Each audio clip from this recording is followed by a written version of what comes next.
Les barons de Caravette, c'est une institution qui a maintenant des centaines et des centaines d'années. C'est le peuple de Montpellier qui a repris le titre à la Révolution. Et ce titre appartenait à la noblesse.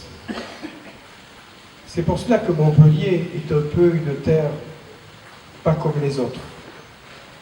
Nîmes à Césarène, Béziers à les allées Paul Riquet, le canal du Midi.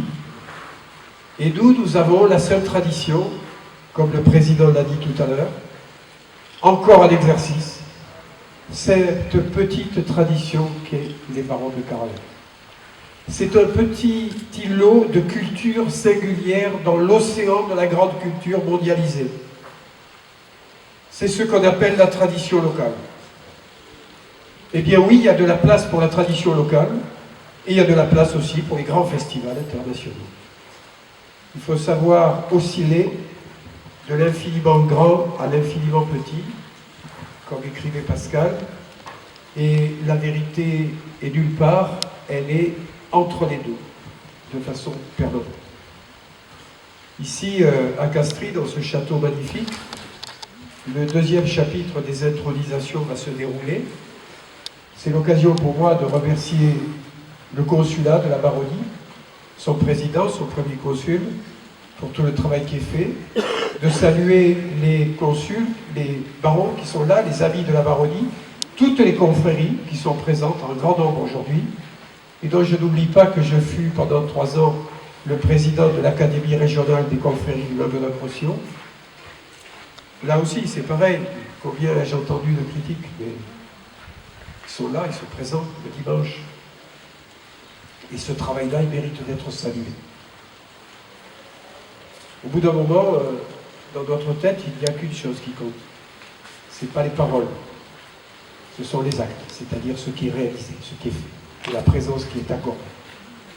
Aujourd'hui, de nouveaux barons vont voir le jour.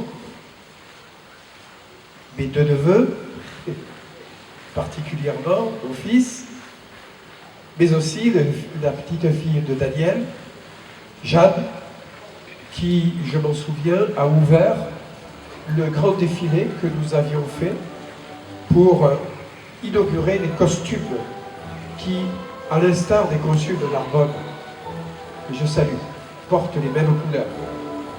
Parce que les consuls du Moyen-Âge portaient une toge rouge et noire avec un col et un chapeau noir, qui est différent du chapeau entre les villes. Nous avons fait le choix des médecins du XVIIIe siècle à cause de la faculté de médecine. Et si on regarde bien, ils sont plus proches des nôtres. Eh bien, c'est Jeanne, donc, qui, à l'âge de 6 ou 7 ans, ou 10 ans, 5 ans, avait inauguré le cortège.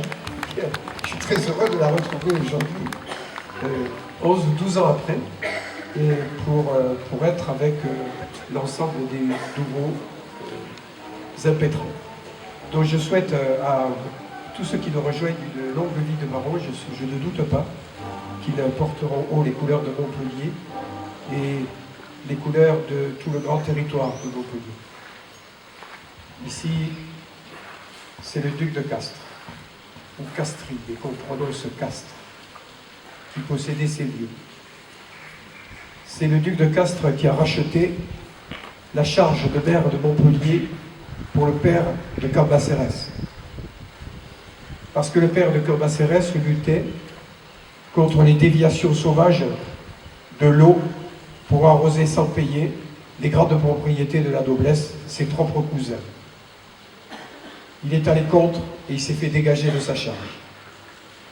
C'est le duc de Castres qui a racheté pour le maire de Montpellier, père de Cambacérès, donc Jean-Étienne Cambacérès, sa charge auprès du roi. C'est vous dire les liaisons qu'il existe entre Castries et Montpellier, et entre Castres, la famille de Castres, les plus grands du royaume et de la monarchie, et les consuls de Montpellier. Je souhaite à chacun une grande vie pleine, sereine de baron de Caravette, qui reste un titre magnifique et unique dans le monde.